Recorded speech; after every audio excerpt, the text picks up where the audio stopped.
우리는 한 해의 마지막과 새해의 처음을 주님 안에서 보내고 맞기 위해서 피곤하지만 지금 이 자리에 함께 있습니다.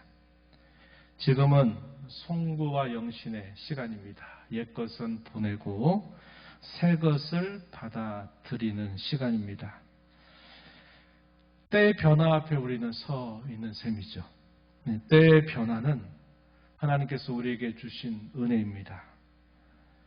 성경에 사시, 4개의 계절을 이루고 일자를 이루고 연한을 이루게 하시는 하나님, 해와 달과 별들을 지어서 이 천체의 변화를 통해서 우리에게 끊임없는 때의 변화를 우리에게 정해주신 그 하나님의 은혜가 얼마나 큰지 몰라요. 그래서 우리는 하나님께 감사를 드려야 합니다. 왜냐? 이런 때의 변화를 통해서 우리는 잊어버렸던 또 과거의 우리의 모습들을 뒤로 잊어버리고 또 새로운 계획과 기대를 가지고 또 새 마음으로 출발할 수 있는 계기를 마련하기 때문에 때의 변화라고 하는 것은 하나님께서 우리에게 주신 큰 은혜임을 우리는 기억하자는 겁니다. 그래서 우리는 이런 변화 앞에서 아이고 또 나이가 또 1살 들어가는구나, 또 더 내 몸에 나이가 더 많아지는구나, 이런 생각을 하기보다는 이러한 때의 변화를 통해서 하나님은 오늘도 우리에게 또 새로운 은혜를 주시기를 원하시는구나 하는 것을 우리가 생각하면서 감사의 마음을 갖자고 하는 것입니다. 이 시간에는 인생결산이라고 하는 제목으로 함께 말씀을 나누려고 합니다. 오늘도 성령 하나님께서 우리에게 은혜를 알게 하시고 그 은혜를 아는 자로 더욱더 새로운 삶을 살아가게 해주시기를 진심으로 기원합니다. 우리 인생에 대해서 생각을 할 때 가장 먼저 떠오르는 성경을 꼽으라면 역시 전도서일 것입니다. 시편의 말씀도 그 뒤를 이을 것입니다. 그래서 거기서부터 몇 구절을 우리가 다시 생각해 보면서 우리 인생이 무엇인가를 짚어보기를 원합니다. 먼저 솔로몬은 전도서의 처음을 모든 것이 헛되다라는 말로 시작합니다. 전도서 1장 2절 말씀에 전도자가 이르되 헛되고 헛되며 헛되고 헛되니 모든 것이 헛되도다. 이 전도자가 솔로몬을 말합니다. 전도자 그러니까 전도하는 사람 이렇게 이해하기 쉬운데 쉽게 여러분들이 이렇게 생각하시면 돼요. 지혜 교사를 여기 전도자라 이렇게 말한다 보시면 돼요. 지혜를 가르치는 선생님, 지혜를 가르치는 교사 그렇게 생각하시면 돼요. 솔로몬이 이 전도서의 처음을 쭉 열면서 헛되고 헛되며 헛되고 헛되니 모든 것이 헛되다 이렇게 이 전도서의 처음을 시작하고 있다는 겁니다. 그가 이 말을 통해서 무엇보다도 우리 인생이 그렇다고 하는 것을 가르쳐 줍니다. 솔로몬에 따르면 우리 인생은 헛되고 허망한 인생임을 알게 됩니다. 또한 모세는 시편 90편에서 애굽으로부터 이스라엘 백성들을 인도하고 약 40년 광야 생활을 보내면서 이렇게 말합니다. 시편 90편 7절, 8절, 9절을 보시면 이렇게 말해요. 우리 함께 말씀 읽어볼까요? 읽어봅니다. 우리는 주의 노에 소멸되며 주의 분내심에 놀라나이다. 주께서 우리의 죄악을 주의 앞에 놓으시며 우리의 은밀한 죄를 주의 얼굴빛 가운데 두셨사오니 우리의 모든 날이 주의 분노 중에 지나가며 우리의 평생이 순식간에 다하였나이다. 모세에 의하면 우리의 인생은 죄된 인생이다라는 사실을 알려주죠.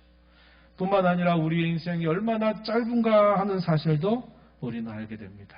우리가 읽었던 90편 9절 끝부분에 보니까 우리의 평생이 순식간에 다 하였다 이렇게 고백을 하고 있는 겁니다. 계속해서 모세는 우리의 인생은 흙으로 돌아가는 인생임을 알려줍니다. 역시 시편 90편 3절 말씀에 보면은 이렇게 말합니다. 주께서 사람을 티끌 먼지로 돌아가게 하시고 말씀하시기를 너희 인생들은 돌아가라 하셨사오니 이렇게 표현합니다. 또한 창세기 3장 말씀은 왜 우리가 흙으로 돌아가는 인생이 되었는가 그 이유를 알려주고 있습니다.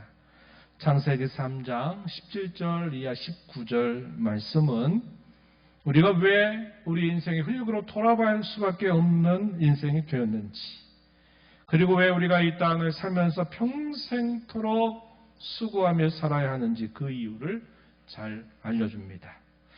한마디로 그것을 말하면 범죄와 타락 때문이다라는 사실을 가르쳐 주고 있어요. 창세기 3장 17절 하반절 말씀에 이렇게 말합니다. 땅은 너로 말미암아 저주를 받고 너는 내 평생에 수고하여야 그 수산을 먹으리라. 땅이 내게 가시덤불과 엉겅퀴를 낼 것이라. 내가 먹을 것은 밭의 채소인즉 내가 흙으로 돌아갈 때까지 얼굴에 땀을 흘려야 먹을 것을 먹으리니 내가 그것에서 취함을 입었음이라. 너는 흙이니 흙으로 돌아갈 것이니라. 무슨 말입니까? 너는 흙에서부터 지음을 받았으니 너는 이제 흙으로 돌아가게 될 것이다. 이렇게 말한 겁니다. 왜 이렇게 됐느냐?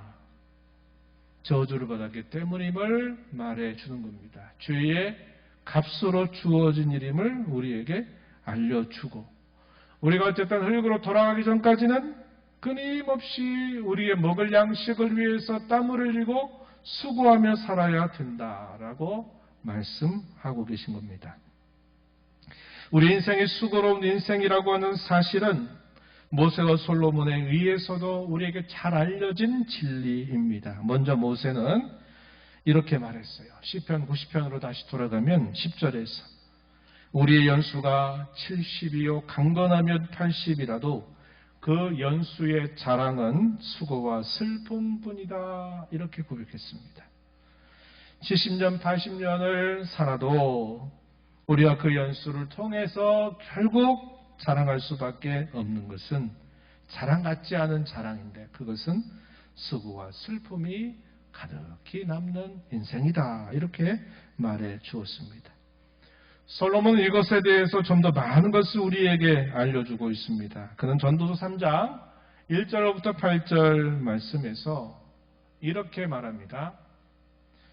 범사의 기한이 있고 천하 만사가 때가 있다라고 하면서 사람이 태어나서 죽게 될 때까지 겪는 변화, 무쌍한 일과 사건에 대해서, 또한 그 일과 사건을 겪으면서 느끼는 희로애락, 기쁘고 슬프고 즐겁고 또 비통한 이 모든 일들에 대해서 말해주면서 전도서 3장 10절과 9절에서 이렇게 말해줍니다. 3장 10절 말씀 보면 이렇게 말해요.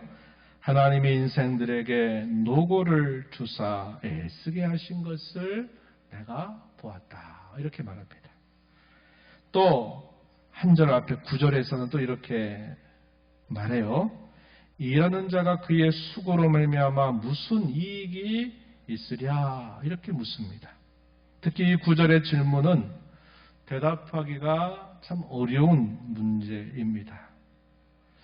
사람이 그토록 평생토록 수고하고 노력해서 도대체 무슨 이익을 얻느냐라고 이렇게 묻는 질문이죠.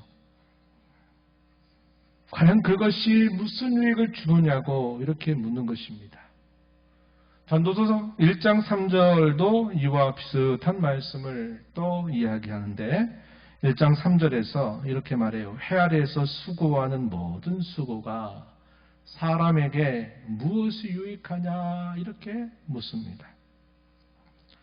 그럼 여기서 이익이 된다 혹은 유익하다라고 하는 이 말의 뜻이 무엇일까요? 우리가 이 뜻이 무엇인가를 이해하려고 하면 2절을 좀 살펴보면 좋겠어요. 전도서 1장 8절 말씀을 좀 눈여겨볼 필요가 있습니다. 우리 함께 이 말씀 읽어보죠. 전도서 1장 8절입니다. 모든 만물이 피곤하다는 것을 사람이 말로 다 말할 수는 없나니 눈은 보아도 족함이 없고 귀는 들어도 가득 차지 아니하도다. 아멘. 뭐라고 말했습니까? 만물이 피곤하대요.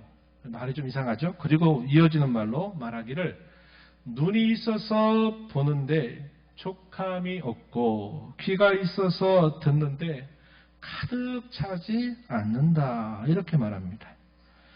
눈은 보라고 지어주신 것인데 그 무엇을 보아도 만족함이 없다라고 말하고요.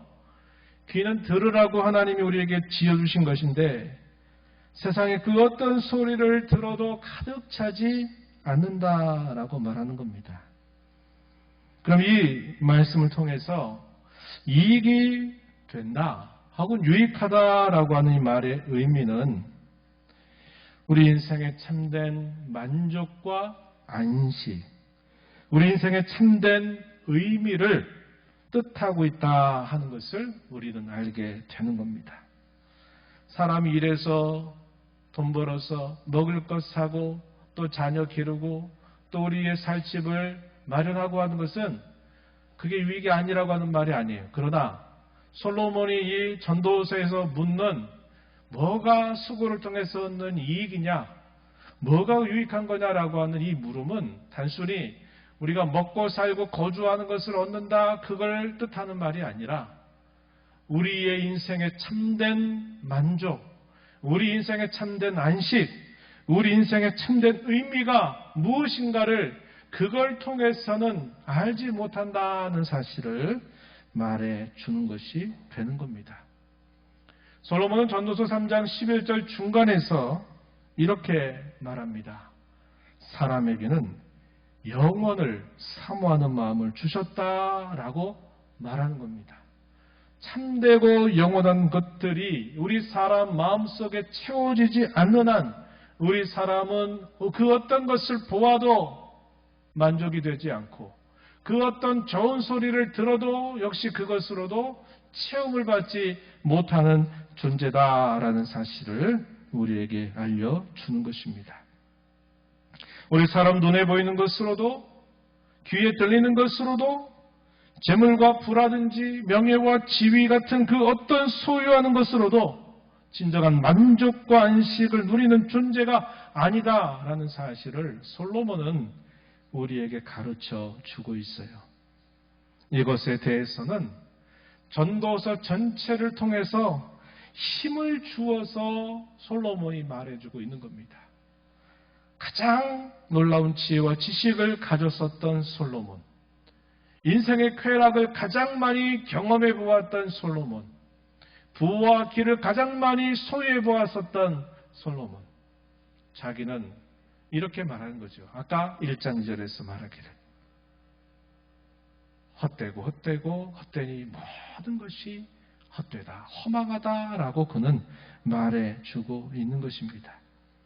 그뿐만이 아닙니다. 성경은 우리는 죽음으로 모든 것이 끝나지 않는다고 가르쳐 주고 있습니다. 비록 모든 사람은 죽음이라고 하는 운명을 피할 수는 없지만 그렇다고 죽으면 모든 것이 끝나거나 무로 되돌아간다고 말하지 않아요.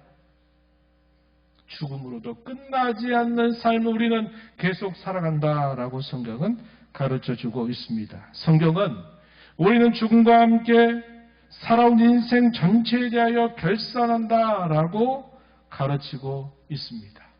다음에 성경 구절을 한번 보십시오. 히브리서 9장 27절 말씀 이렇게 말합니다. 한번 죽는 것은 사람에게 정해진 것이요 그 후에는 심판이 있으리다. 이렇게 말했습니다. 우리가 읽은 본문 히브리서 4장 13절에서는 이렇게 말합니다. 지은 것이 하나도 그 앞에 나타나지 않음이 없고 우리의 결산을 받으실 이의 눈앞에 만물이 벌거벗은 것 같이 드러난다. 이렇게 우리에게 가르쳐 줍니다. 죽으면 그것으로 모든 게 다시 없던 것으로 되돌아가는 게 아니라 그 죽음과 함께 우리의 산 인생에 대하여 결산한다 이렇게 말하는 겁니다. 히브리서 9장 27절은 심판이란 말을 사용했는데 그걸 다르게 말하면 결산한다 이 말이에요. 우리가 읽은 히브리서 4장 13절에서도 우리의 결산을 받으실 이 곧 하나님의 눈앞에 만물이 벌거벗은 것 같이 드러난다 이렇게 말하고 있습니다. 옛날 노래 가사 중에 그런 가사 있어요. 내 인생은 나의 것. 떠오르세요?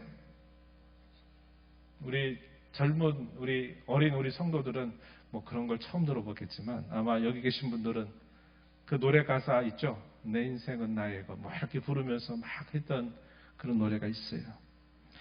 내 인생은 나의 것이라고 노래 가사처럼 내 인생이 나의 것이라면 무슨 결산이 필요하겠습니까? 그저 자녀 손들에게 내 인생이 이러했노라, 내 인생을 이렇게 살았노라 하는 것을 기억하게 된다면 그것으로 족할 것입니다. 우리의 앞서간 부모, 우리의 앞서간 조상들에 대하여 우리가 기일을 맞아 추모하게 되는 게 뭡니까? 우리 아버지께서 이렇게 사셨다. 우리 어머니께서 이렇게 사셨다. 우리 할아버지께서 이렇게 사시다가 세상을 떠나셨다 하는 것을 기억하는 거죠. 하지만 죽음과 함께 인생 전체에 대하여 결산한다라는 이 말은 내 인생은 나의 것이 아니라 내 인생의 주인이 따로 있다는 것을 가르쳐 주는 말입니다. 그렇습니다. 우리를 지으신 하나님이 우리 인생의 주인이시라고 하는 말이죠. 그렇다면 우리 인생은 그 하나님 앞에 청지기 인생임을 알게 되는 것입니다. 우리의 인생은 곧 우리의 세상 살이일 것입니다. 태어나서 한평생 세상을 살다가 떠나가게 되는 그 길이를 우리가 인생이라고 말하죠. 사도 요한은 이 세상에 속한 것을 세 가지로 요약하고 있다는 것 우리가 잘 알고 있는 것이죠. 뭐라고 요약했습니까? 육신의 정욕과 안목의 정욕과 이생의 사랑이다. 이렇게 우리에게 말해줬습니다. 요한일서 2장 16절 17절 말씀 우리 함께 말씀 읽어봅니다. 함께 읽어보겠습니다. 이는 세상에 있는 모든 것이 육신의 정욕과 안목의 정욕과 이생의 자랑이니 다 아버지께로부터 온 것이 아니요 세상으로부터 온 것이라. 이 세상도 그 정욕도 지나가되 오직 하나님의 뜻을 행하는 자는 영원히 거하느니라. 아멘. 여기 읽은 17절에서 사도 요한은 세상에 있는 이 모든 것들이 사라질 때가 있다라고 말합니다. 하지만 하나님의 뜻을 행하는 자는 영원히 거한다고 말합니다. 이 말씀을 다르게 말하면 세상의 모든 것이 사라져도 믿음을 가진 우리는 영원히 거한다 하는 것입니다. 그러한 뜻에서 우리 믿는 성도들에게 있어서 우리의 인생 결산이란 곧 신앙의 결산과 같다는 것을 알 수 있습니다. 우리가 잘 아는 히브리서 11장은 믿음장으로 잘 알려져 있죠. 앞선 모든 성도들의 삶을 항상 이야기할 때 어떤 문구로 시작합니까? 믿음으로 아무개는 어떻게 했다. 이게 히브리서 11장에서 표현하고 있는 동일한 형식입니다. 그들의 삶을 무엇으로 평가하고 있느냐? 믿음으로 어떻게 했느냐 하고 그들의 인생을 평가하고 있다 하는 것이죠. 앞선 모든 성도들의 삶을 믿음으로라는 말로 표현하고 있는 셈입니다. 이와 같이 우리 인생의 결산이 곧 신앙의 결산과 같다면 그 결산의 기준점은 자기를 포함한 사람의 판단이 아닐 것입니다. 내가 내 인생이 어떠하노라, 또 다른 사람이 나를 두고 어떠하노라 라고 하는 판단이 그 기준이 되지 못한다는 겁니다. 우리 인생의 주인이신 하나님의 뜻, 그분의 말씀임을 우리는 알게 되죠. 우리 인생의 기준이 하나님의 뜻 혹은 그분의 말씀이라면 그것은 우리 믿는 성도만 해당되는 것이 아닙니다. 사실은 신불신, 믿는 사람이든 안 믿는 사람이든 다 막론하고 모든 사람에게 해당되는 것임을 우리에게 알려주고 있어요. 우리 인생의 결산은 두 가지입니다. 최종 결산, 그리고 부분 결산입니다. 최종 결산은 우리 인생이 끝날 때 최종적으로 하나님 앞에서 하는 결산을 말하고, 부분 결산은 말 그대로 필요할 때 혹은 때를 정해서 부분적으로 하는 결산을 말합니다. 부분 결산을 하는 이유가 무엇일까요? 그것은 최종 결산을 잘 하기 위한 것입니다. 그것은 마치 이와 비슷해요. 우리가 연말 정산을 한다 그러죠. 가정이든 직장이든 연말 정산을 합니다. 한 해 동안 어떠했는가를 쭉 정산하고 결산하는 시간을 가져요. 그런데 1년 동안 아무것도 안 하다가 1년의 마지막 날, 오늘 같은, 오늘이 지나갔지만 12월의 마지막 날에 결산이 이렇다, 이렇게 하는 사람은 아무도 없어요. 되게 어떻게 합니까? 월마다 결산을 뽑아요. 1월의 결산은 어떠하다. 그러니까 우리가 이번 달에는 어떻게 해보자 해가지고 필요하다면 과감하게 수정도 하고 고쳐나가는 일을 하는 거죠. 또 한 달 결산으로 또 안 된다 싶으면 어떻게 합니까? 분기별로 또 결산을 또 뽑아요. 왜 그렇습니까? 한 해 결산 잘하려고 하는 거예요. 또 반년 결산을 또 뽑아봐요. 왜 그렇습니까? 역시 그 목적도 마지막 결산을 잘하기 위해서 부분 결산들을 계속 하는 거예요. 사이사이 월별로 분기별로 부분 결산을 하는 것처럼 우리의 신앙에 대한 최종 결산을 잘 하기 위해서는 부분 결산을 잘 해야 한다는 것입니다. 우리의 인생의 주인이 자기 자신이 아니라 우리의 인생의 주인이 자기 자신이라고 생각하는 사람, 즉 하나님을 믿지 않는 사람들은 신앙 결산에 대한 생각이 있을 수 없죠.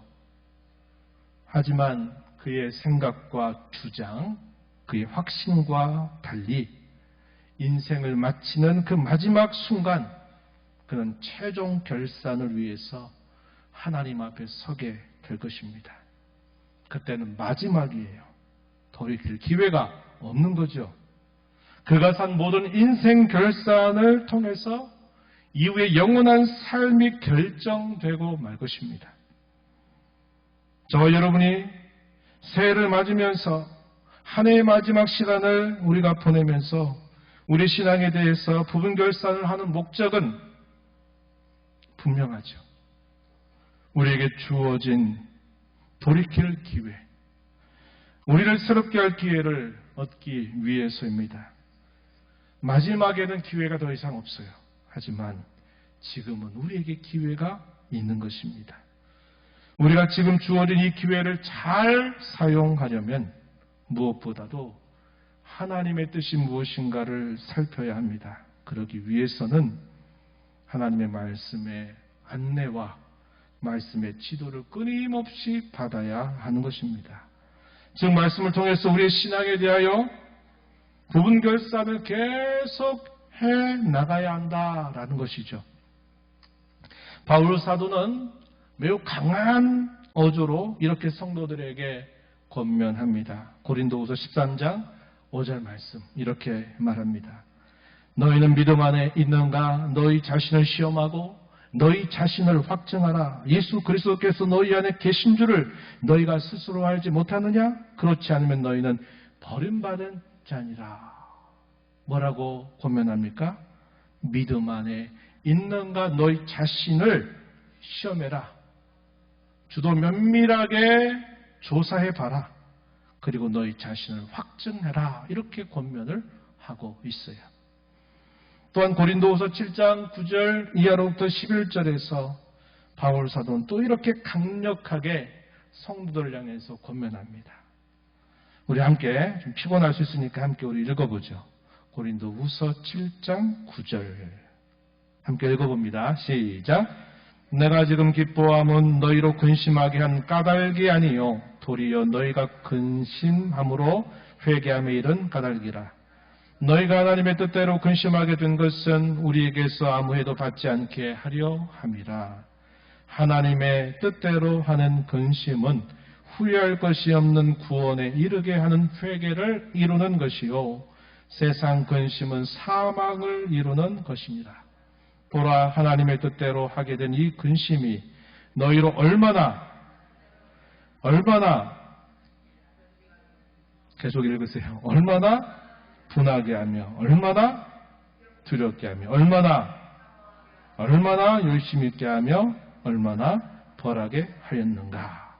너희가 그 일에 대하여 일체 너희 자신의 깨끗함을 나타내었느니라. 이게 무슨 말씀이냐면 바울 사도가 고린도 교회 성도들에게 편지를 써요. 첫 번째 편지는 고린도 전서 편지입니다. 두 번째 편지가 하나 있었어요. 고린도 후서가 두 번째 같지만 이건 세 번째 편지입니다.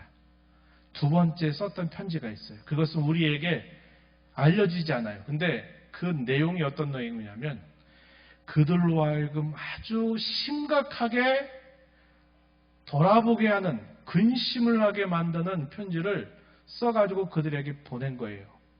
소위 이게 근심의 편지라고 알려져 있는 두 번째 편지를 보낸 겁니다.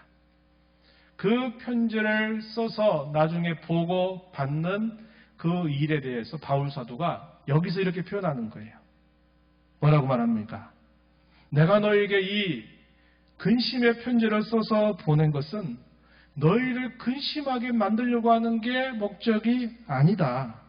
너희가 그러한 근심을 통해서 회개함에 이르게 하는 것이 내가 이 편지를 썼던 목적이다. 이렇게 말합니다. 그러면서 하나님의 뜻을 기준으로 해서 하는 근심은 회개를, 구원에 이르게 하는 회개를 이루는 위익이 있지만 세상의 근심은 사망을 이루는 것에 지나지 않는다. 하나님의 뜻대로 하게 된 이 근심이 너희를 계속 부추겨서 너희로 하여금 계속 열심을 내서 어떻게 했느냐고 말해주기를 11절에서 우리가 읽은 것 말씀처럼 너희로 얼마나 간절하게 했는가, 너희로 얼마나 변증하게 했는가, 너희로 얼마나 분하게 했는가, 너희를 얼마나 두렵게 하고 얼마나 사모하게 하고 얼마나 열심히 있게 하고 얼마나 폴하게 하였는가. 그것이 그들에게 무익하고 그들을 해롭게 한 게 아니라 그들이 그 근심의 편지를 읽으면서 우리가 정말 이렇게밖에 할 수 없었던가? 정말 내가 이 정도밖에 안 되는 것인가? 왜 우리가 이렇게 하고 말았을까? 한 것들에 대한 근본적인 그 돌이킴, 또 자기의 마음을 계속적으로 이렇게 촉발하게 하는 그런 열매를 가져다 주었다는 거예요. 그래서 어떻게 했다는 겁니까? 그들이 새로워졌다는 거예요. 그들이 좋아졌다는 거예요. 이게 뭡니까? 바울 사도가 이 편지를 통해서 그들로 하여금 그들의 자신의 모습을 긴밀하게 그리고 정직하게 돌아보게 하려고 하기 위해서 그 편지를 썼다는 것을 말해 주는 것이 되는 겁니다. 우리는 이 땅에 살면서 이런 기회를 많이 가져야 돼요. 많이 가져야 돼요. 아까 말씀드렸듯이 연말근 쌀 잘하기 위해서는 계속 내가 지금 어떻게 하고 있는가를 계속 부분 결산을 계속 해야 돼요. 이거 안 하고 그냥 연말 됐으니까 한번 결산 뽑아봐. 그래가지고 결산했다가는 우리가 전혀 상상치 못한 그런 결과를 받을 수가 있는 것이에요. 아까 말씀드렸습니다. 하나님을 향해 믿지 않는 사람들은 그들에겐 기회가 없어요. 왜냐? 자기 인생의 주인이 자기라고 확신하고 자기라고 주장하고 그렇게 살고 있기 때문에 그가 죽음 직후에 하나님의 심판대 앞에 섰을 때 난 몰랐어요. 이렇게 아무리 변명하고 핑계가 될 수 없다는 거예요. 그리고 하나님 앞에 서게 될 때 모든 만물이 벌거벗은 것 같이 드러나는 것처럼 모든 것들이 다 낱낱이 결산될 거라고 말해주고 있는 거예요. 그러나 우리 믿는 성도에게는 부분 결산할 기회가 너무나 많다는 거예요. 그리고 이 기회를 우리가 많이 써야 돼요. 계속 돌아봐야 돼요. 이런 훈련이 우리에게 자주 우리에게 다가오고 이것이 잘 이루어지게 되면 우리의 결산을, 최종 결산을 잘 할 수 있게 되는 겁니다. 바울 사도가 이 근심의 편지를 쓰게 하고 기대했던 게 바로 그거예요. 그 근심으로 인하여 그들이 구원에 이르는 회개에 이르게 하고 그들의 신앙을 다시 분발하게 해서 그들의 신앙에 열심을 내게 하기 위해서 바울 사도가 그 무게감이 있는 그런 편지를 써서 보냈다 하는 것을 말해주고 있는 것입니다.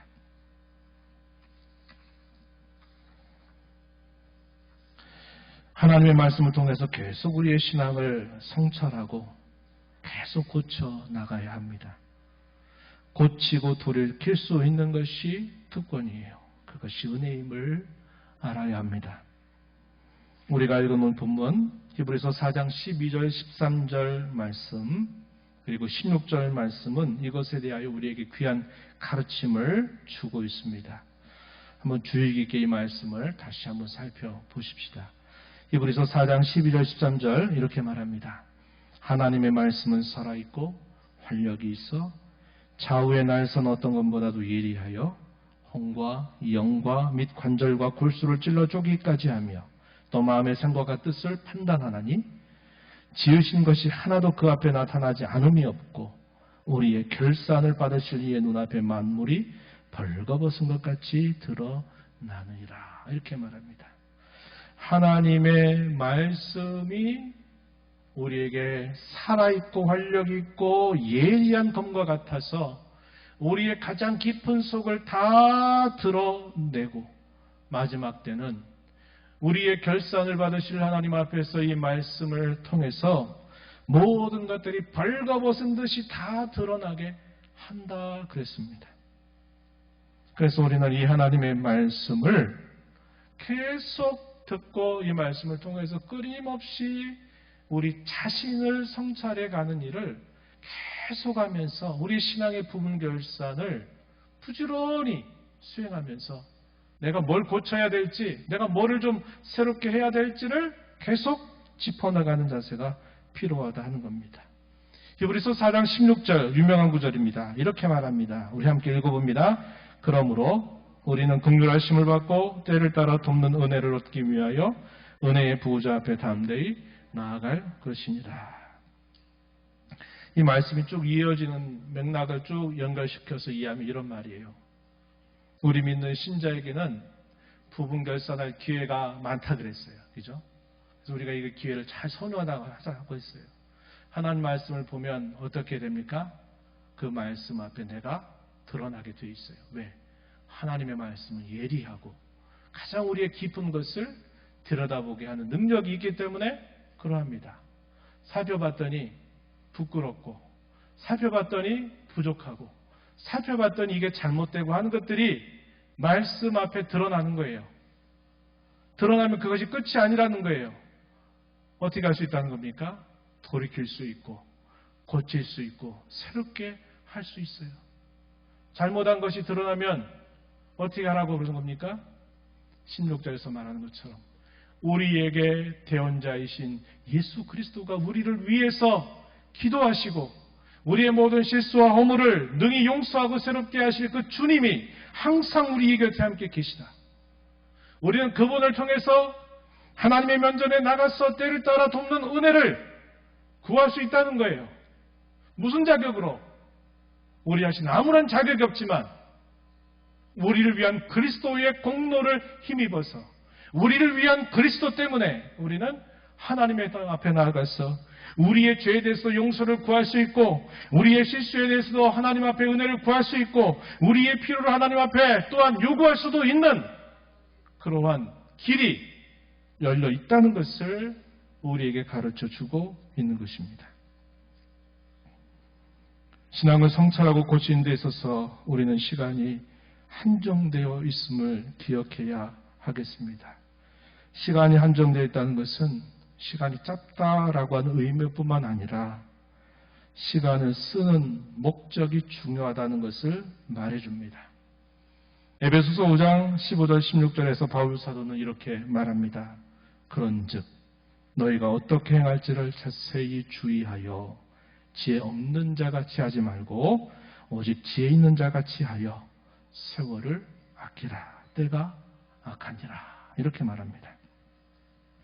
우리에게 한정된 시간을 올바르게 사용하기 위해서는 무엇보다도 중요하게 여기는 것을 우선순위에 두어야 합니다.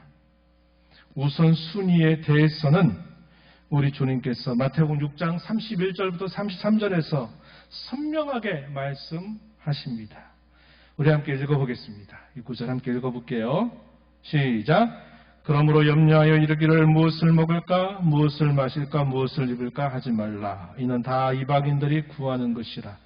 너희 하늘 아버지께서 이 모든 것이 너희에게 있어야 할 줄을 아시느니라. 그런즉 너희는 먼저 그의 나라와 그의 의를 구하라.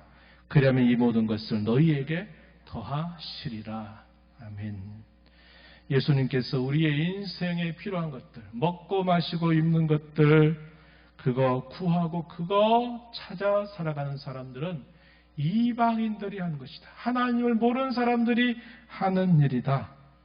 하나님은 너희의 필요를 너희보다 더 잘 아시는 분이시고 너희의 필요를 채워주실 분이다. 그러니 너희는 먹고 마시고 입을 것 구하며 그걸 우선순위에 두지 말고 어떻게 하라는 겁니까? 하나님의 나라와 하나님의 의를 구하라. 그리하면 이 모든 내 인생에 필요한 것들을 주께서 너희에게 더해 주실 것이다. 이렇게 말씀을 하셨습니다. 우선순위가 이것이라고 말하면서 그 우선순위에 최선을 다하지 않는다면 어떻게 되겠습니까? 이게 내 삶의 우선순위예요 라고 말해놓고 그 우선순위가 그거라고 말하면서 거기에 최선을 다하지 않는다면 그게 무슨 꼴이 되겠냐는 거예요. 우리가 이걸 두고 자기 모순이라고 말합니다. 또 다른 말로 자가 당착이란 말을 써요. 말 그대로 모순이란 말이에요. 내 인생의 중요한 우선순위는 이거야 라고 말해놓고는 그 우선순위에 최선을 다하지 않고 말은 그렇게 해놓고 그걸 가벼운 것처럼 실제로 여기고 살아가고 있다면 그 사람은 어떤 사람이에요? 자기 모순에 빠진 사람. 자기 당착에 빠진 사람이라는 것을 보여주는 것입니다. 우리 신앙인들이 가장 잘 빠지는 모순이 바로 이거예요. 이거. 꼭 기억해야 합니다. 말로는 우선순위래요. 그렇게 말합니다. 또 그렇게 고백합니다. 그렇게 기도해 놓고서는 정작 차선도 아니에요. 차선도 아닌 것처럼 그렇게 행동할 때가 너무 많다는 겁니다. 우리가 이런 잘못을 얼마나 많이 범하고 있는지 몰라요. 예배가 중요하다는 거 다 말하죠. 예배 중요합니다. 우리가 하나님 앞에 드릴 수 있는 최상의 가치가 예배라면 이 예배는 중요하다는 거 누구나 다 알고 있어요. 우선순위래요. 그리고 막상 말은 그렇게 해놓고 행하는 거 보니까 차선도 아닌 차선도. 하다가 시간 남으면 그저 하던 듯 그렇게 한다면 이게 뭡니까? 자기 모순인 거예요. 자기 당착이, 자가 당착이에요. 우리가 그런 실수를 이제 새해에는 줄여가야 합니다. 줄여가야 돼요. 새해는 이런 모순을 극복하도록 힘써 나가는 저와 여러분이 되십시다. 그래야 우리 신앙의 결산을 잘 할 수 있게 될 것입니다. 새해를 맞이해 이제는 계획을 세워야 합니다. 늘상 진행되는 판에 박힌 삶을 수정해야만 합니다. 우리가 판에 박힌 이 똑같은 습관을 다르게 이렇게 말해요. 루틴. 많이 들어봤죠? 루틴. 판에 박힌 듯한 똑같은 습관을 두고 우리가 루틴이란 말을 써요. 2023년과 똑같이 살지 않기 위해서 새로운 습관 혹은 새로운 루틴을 만들어 가야만 합니다. 그러기 위해서 여러분들에게 실제적인 제안 두 가지를 제시합니다. 첫 번째는요. 너무 큰 변화를 기획하지 말라는 거예요. 내가 이제 2024년도 됐으니까 나는 올해 이렇게 할 거야 그래가지고 여러 막 목표를 세우고 계획을 세우는데 그 계획의 폭이 내가 이제까지 살아왔던 그 계획의 폭보다 너무 보폭이 크잖아요. 그럼 어떻게 될까요? 어떻게 되겠습니까? 그냥 말뿐인 거죠. 작심삼일이라고 말하잖아요. 하루도 이틀도 가기 힘들어요. 그거는 실행 가능성이 없는 거예요. 자기 자신 아직도 모르는 것입니다. 어떻게 새로운 루틴, 새로운 습관을 만드는가 말할 때 실질적인 제안 첫 번째는 스몰 스텝이에요. 스몰 스텝. 보폭을 크게 만들지 말라는 거예요. 나는 올해는 이렇게 할 거야 그래가지고 여태까지 해오지 않았던 일들을 너무 크게 계획하면 안 되게 되는 게 뻔하게 나타나고 말 겁니다. 그래서 이런 일에 앞서가는 사람은 꼭 말해요. 보폭을 짧게 해라 이렇게 말해요. 여태까지 해오던 것에서 조금만 발걸음을 조금만 더 내딛도록 계획을 세우라는 거예요. 이래야 이게 실제로 될 가능성이 많아지는 것입니다. 이걸 스몰 스텝이라고 그래요. 작은 변화를 계획하라고 말하는 겁니다. 두 번째, 또 하나는 한 달 정도 혹은 30일의 꾸준함을 유지하는 것이 변화의 관건이라고 하는 겁니다. 30일 쉽지 않겠죠. 내가 여태까지 살아왔던 삶에서 내 삶의 좋은 변화를 작은 스텝으로 해가지고 조금 바꿨어요. 그러면 이거를 하루 이틀 하다가 그걸 그냥 포기하고 나버리면 그냥 신용만 하다 끝나버려요. 어떻게 하라고 앞서 많은 경험자들이 말하느냐, 30일 동안 어떻게 해든지 한 달 동안을 그렇게 하도록 계속 노력하라는 거예요. 그래야 예전에 그 계속된 판에 박힌 그 습관을 뜯어 고쳐서 조금이라도 새로운 습관을 만들어갈 수 있다고 이렇게 조언을 해주고 있는 것입니다.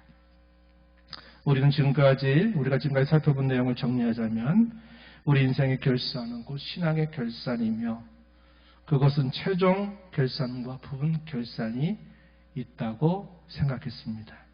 또한 최종 결산을 잘하기 위해서 우리는 부분 결산을 잘해야 한다는 것도 이야기했습니다.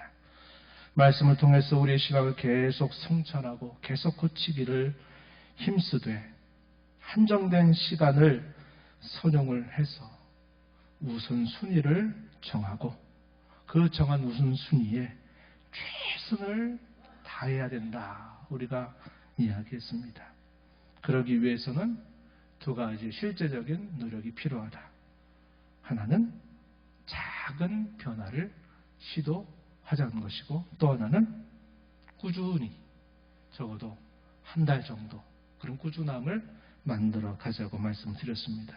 마지막으로 꼭 되짚고 싶은 내용을 세 가지로 제시하면서 말씀을 마무리하고자 하는데 첫 번째는 우리 하나님 앞에서 청직 인생임을 기억하자고 하는 것입니다.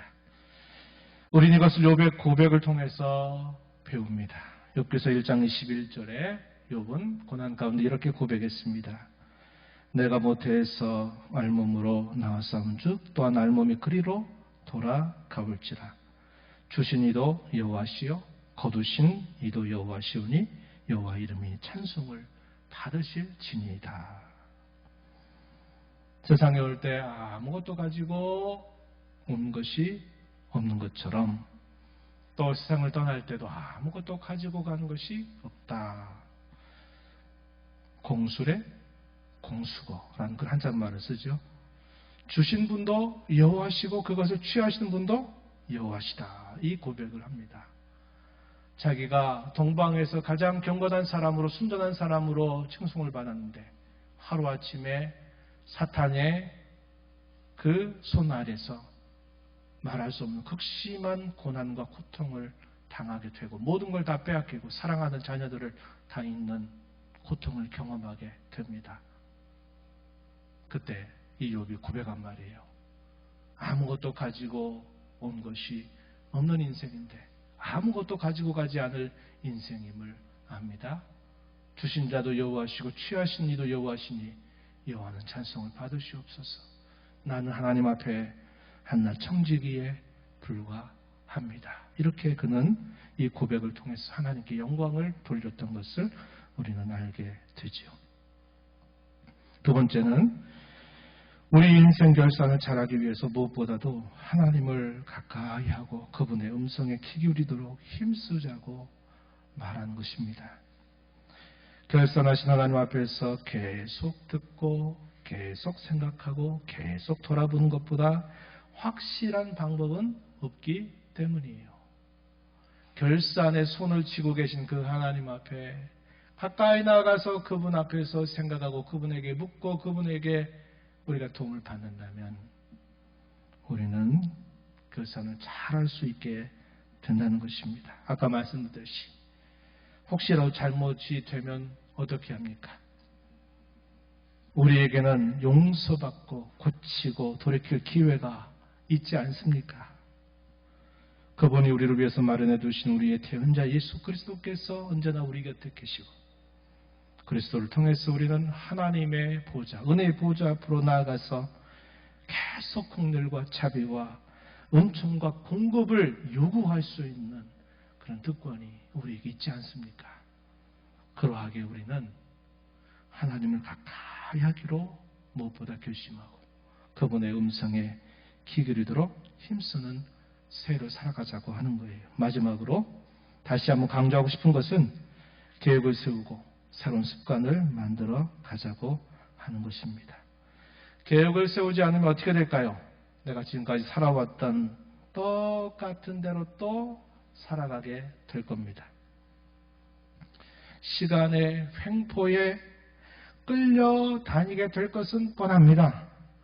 급한 일에 매여서 맨날 급한 일에 쫓겨다니다가 중요한 것을 하지 못하고 다 지나고 말게 될 것입니다. 그러니 우리는 계획을 세워야 돼요. 너무 거추장스럽고 너무 큰 계획이 아니라 내가 여태까지 해왔던 것보다 조금만 더 발걸음 앞으로 내딛도록 계획을 세우고 이러한 루틴을 만들어 가는 일에 힘을 기울여 이 한 해를 살아가자고 하는 것입니다. 오늘 이 말씀의 교훈을 우리 가슴에 새기면서 2024년 여러분에게 복된 새해, 희망찬 새해 열어가시기를 진심으로 축원합니다.